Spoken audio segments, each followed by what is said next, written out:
The Dallas game show, game 5-1 Minnesota Wild. We have a series that is tied at 1. I have a very special guest with me today. That is Mr. Richard Grant. Richard, undo your mute. Okay, there you go. Mr. Richard Grant. He has come in very professionally and got his background all situated and whatnot. What's going on, Mr. Grant? Oh, doing great tonight. Excited for Game 5. Doesn't get much better than this. Yeah. As you all know, playoff hockey is just that. As you can see, my background is today. I'm actually in the arena itself. Fortunately, it is, but up a member down. But the end was such that we are actually in overflow. So this will kind of work out for me because I'm actually in the stadium. I'm not in one of those itty bitty chairs, ripping those chairs. I can't.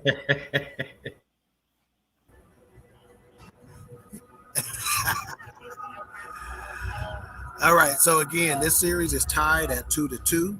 The Stars got a much needed split in Minnesota. I was there covering games 3 and 4. They got dusted, to say the least. They got dusted Friday night, and they came back and answered the call. Richard, what'd you think about that? Well, Minnesota? Yes, coming back from that Game 3 dusting, they had answering back. Team's looking strong. They've been the better team, top to bottom, I think, through this series so far. Minnesota is a very physical team, and they're going to look for their shots. They've been getting called with the penalties. I think the Stars, they're clipping along at 50% on the power play right now, and can't lean on that too much. But very happy to see that the special teams is clicking. Yeah, that's right. In fact, I think it's besides Jake Ottinger. Otter and the special teams play has been our saving grace. Of course, Otter has been special in the special teams. In fact, in the power play, they are 7 for 16 with a 43.8%. And on the penalty kick, they are in the team, so 76.5% on the penalty kill. So, yeah, you said it right. Special teams, much needed. Yes, the 5-on-5 play needs to pick up. They're kind of getting manhandled a little bit in that. Believe Minnesota's outscored them quite a bit on 5-on-5 play. But there again, good special teams will carry you, and the goaltending has been out of this world. This young man, very impressive. Yeah, no doubt about it. In fact, he had quite a bit of family in town for Sunday's game, and I think he actually called her Mima, so his grandmother was in town as well. He also has a 8-year-old little brother, that was in town as well. But Yoel Kiviranta is the little brother's favorite player, so that's pretty. All right, we got hometown's own twin in the building. She goes, hey, what's going on? What's going on? So another big thing that's been talked quite a bit about, especially amongst the media, is Tyler Seguin's filling in for Joe Pavelski, who that's a glaring, not having him has been much bigger than I thought it would be. But Tyler Seguin's filling in for him on the power play. The league has a total of 3 power play goals in his stead. What do you think about us missing Pavelski and how Tyler Seguin has stepped in? Well, Pavelski, I wish him quick healing, and they sure do miss him out there. Tyler Seguin, it's really nice to see him bounce back after the injury years he's had the last few years. And he's really getting back to Tyler Seguin form. He and Jamie Benn have both been here for a long time and have been here, the highs, the lows. In the Stanley Cup Finals a couple of years ago, Seguin was playing injured at that time through that whole run. And it's just good to see him healthy again, and he's getting the production that he's known for. Right. Yeah, it's interesting. In fact, just to speak on some of those injuries, he's overcome a sliced Achilles tendon, a knee and hip surgeries, and then in those recoveries, because of the type of recoveries, they take a lot of the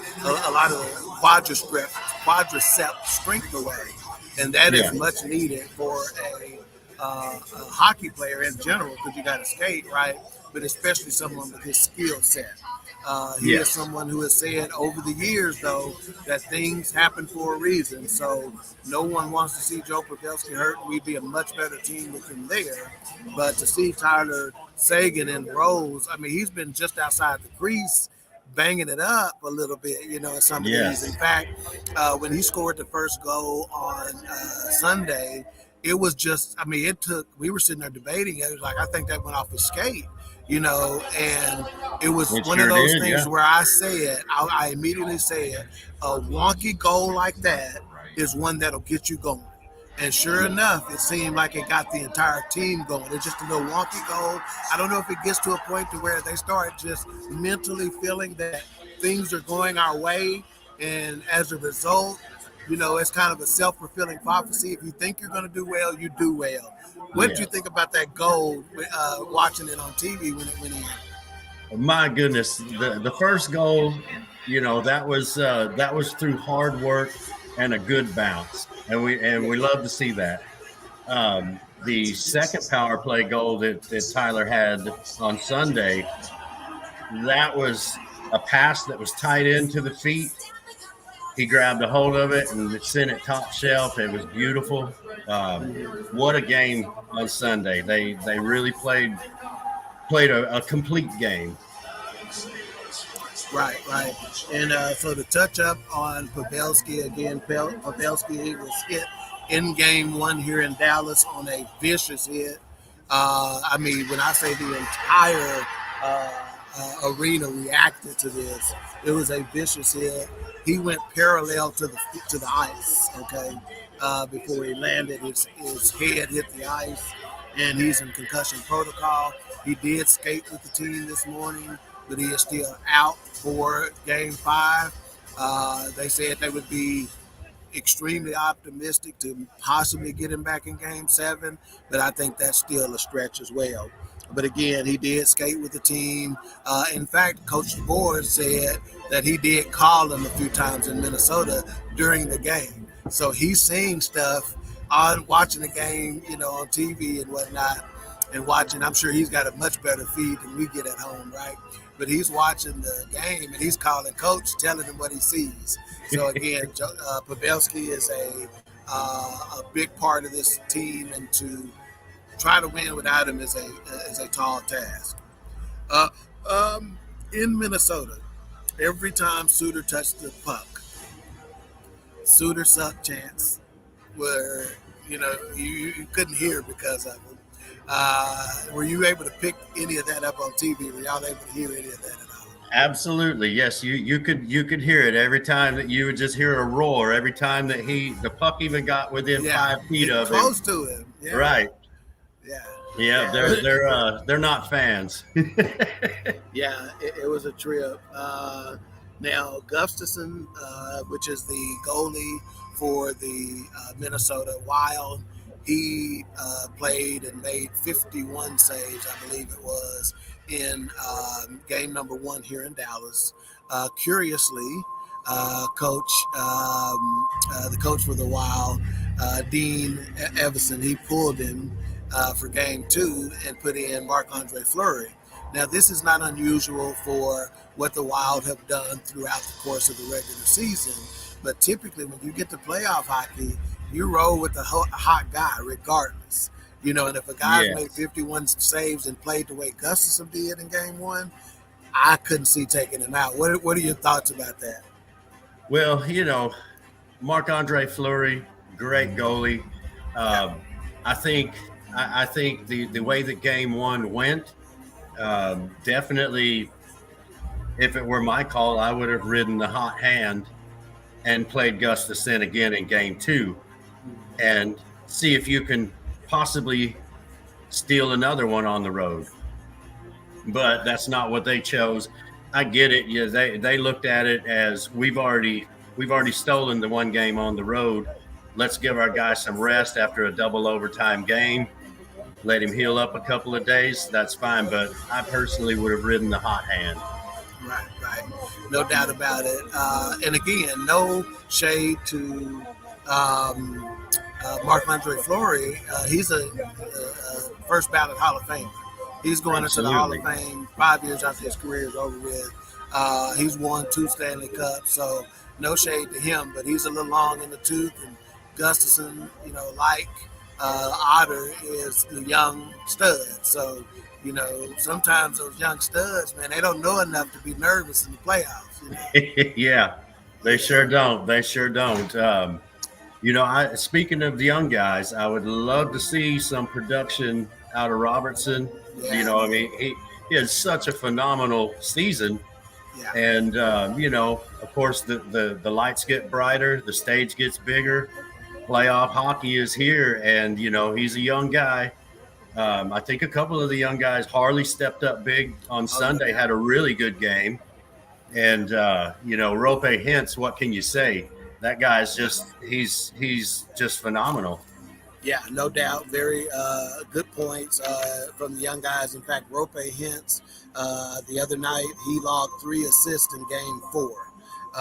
So he did well in game 2 here. And in game 1, he did decently, scoring goals in both those games. But in game 3, they shut him down. He went from, a hat trick to no points, no shots on goal even, right? So they smothered him, and that's what sometimes young players have to figure out, is that it's a different season when you go from the regular season to the playoffs.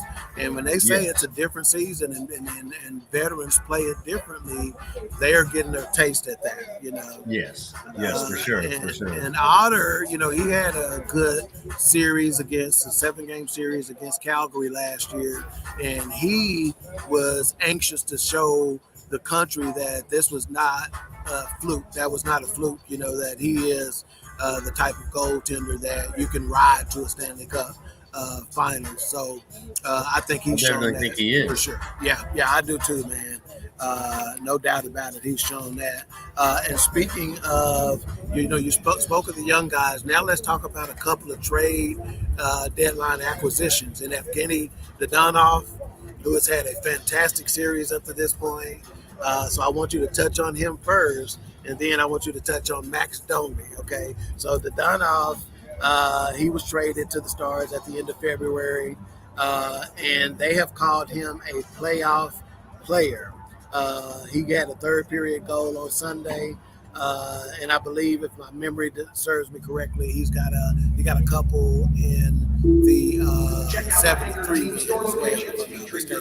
What are your thoughts on Dadonov, and then give me your thoughts on Dadonov? Well, I think both great acquisitions. Domi he came right in and made a pretty much an immediate impact, and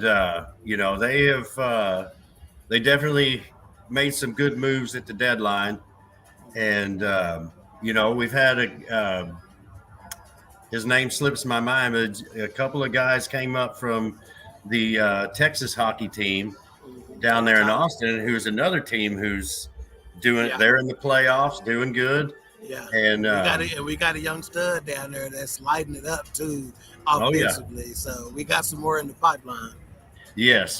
This team has been built very solid from the farm system up, and they're starting to see the production from the young guys. The young guys are ready to play, and they're coming up here. But yeah, again, on the trade deadline acquisitions, I think they were both great, and they're getting what they wanted out of the trades. Yeah, and defensively, we have some depth. In fact, Joel Hanley was actually brought up in Game 4 in place of Colin Miller. And Coach said the reason why he was doing that is because Hanley he was more solid defensively. He was like, he may not give you the offensive boost that you get from some defensemen, but he's not going to mess up on defense. He's going to give you everything that you needed on defense. So he paired Hanley to a guy you mentioned earlier, in Thomas Harley. So you got the Hanley-Harley defensive pairing, and apparently that did cause Minnesota some difficulties in game number 4. Were you able to see from your perspective the difference with Hanley in the lineup for Connor?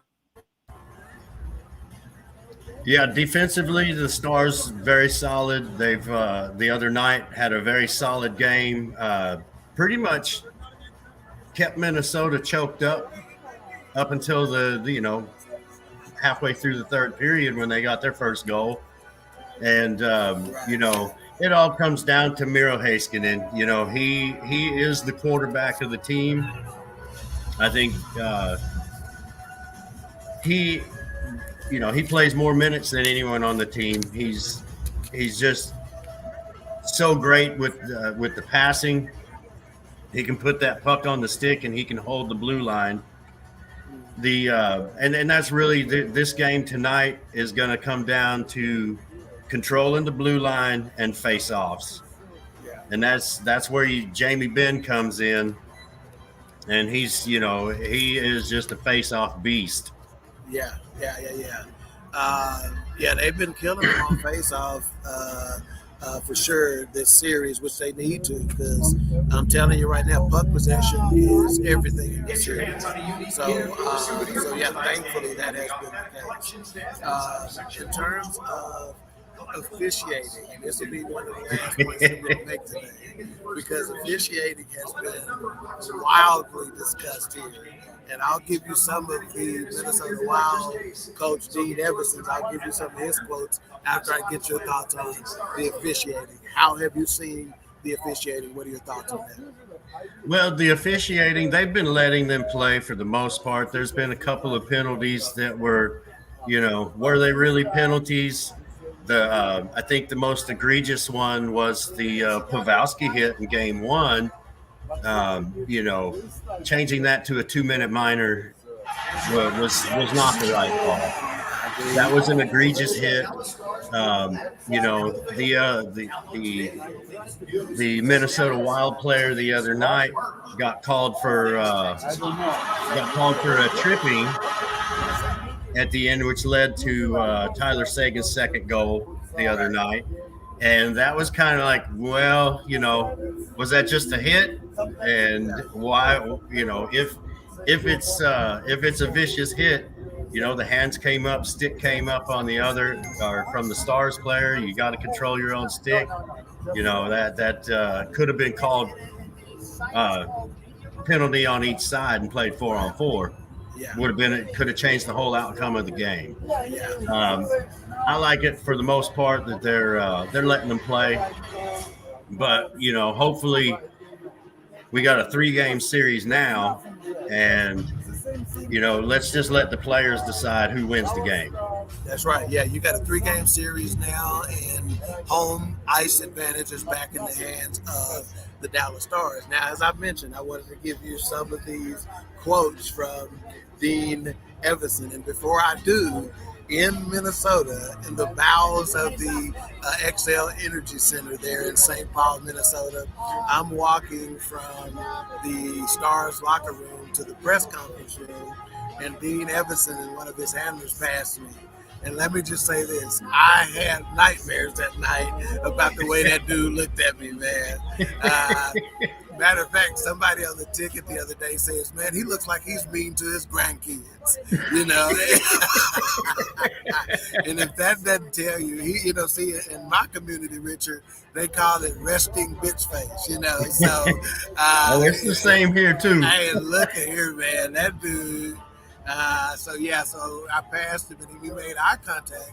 And the way I come from, when you make eye contact with somebody, you come in a room, you speak, So when I saw him, I'm like, hey, coach. When I saw that he made eye contact, I'm like, hey, coach. I just got a scowl, and he kept walking. So interesting. So he had to say, they had asked him about Folagino's was called for 2 penalties in the game. Both led to Stars goals. So when the coach asked about it, he goes, it's a joke and whatnot. I can't remember who the Stars player was, but he did say about getting hit the other night. He said, yeah, I sold that one pretty good. So, hey, that's all part of the game. They ultimately they're going to get both teams. The penalties will even out. That's always exactly do. What I think. That's exactly what I think. They're always going to even out. Yeah, I'd have to agree.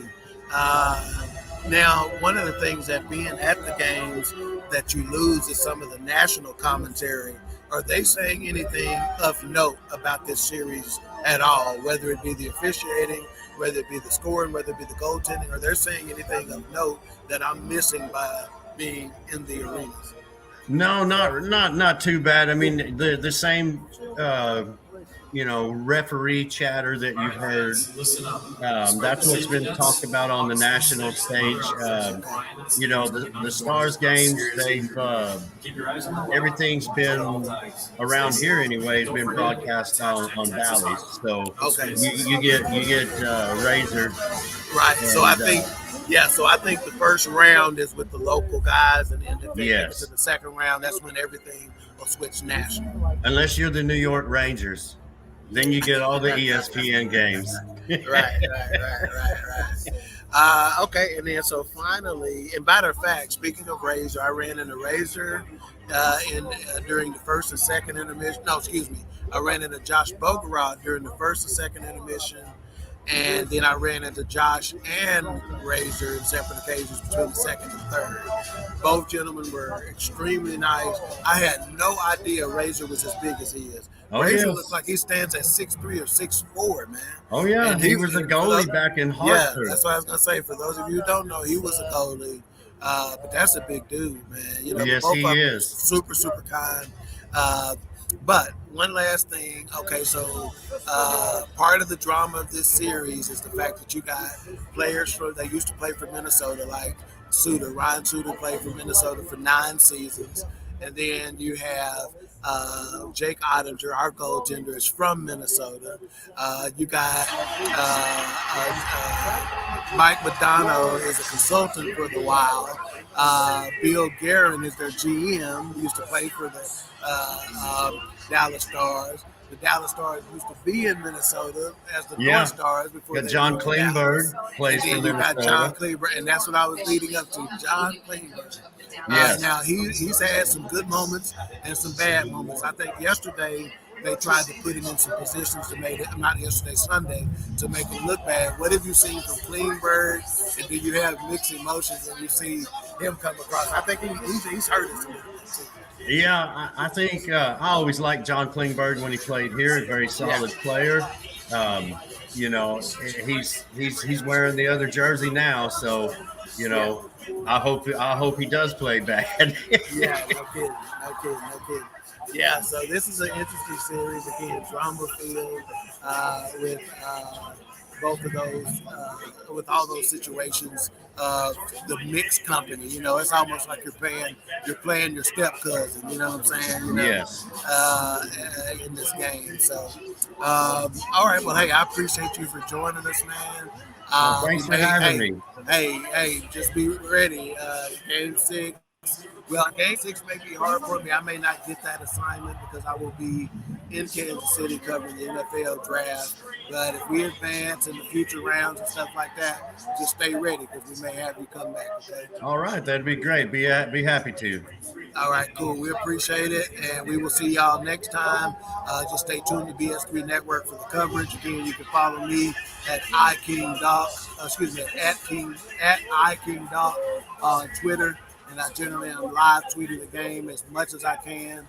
Sometimes things get to happening fast and furious, and I can't keep up. But I'm doing my best. So, again, Richard, we appreciate you, and we appreciate all BS3 Network supporters. And we'll see you next time.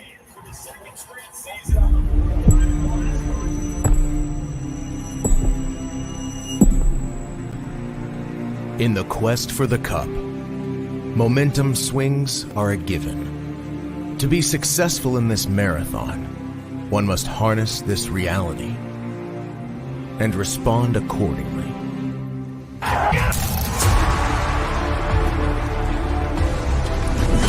In Game 4, the Dallas Stars clawed out a victory in hostile territory. Seguin, he shoots, he scores! Led by a double dip from a veteran cornerstone, and another spectacular playoff masterpiece from a young keeper of the crease, whose legend continues to grow. He stopped Johansson! A game-saver from Unger! Tonight, the series returns to Big D and an electrified American Airlines Center. Welcome to Game 5.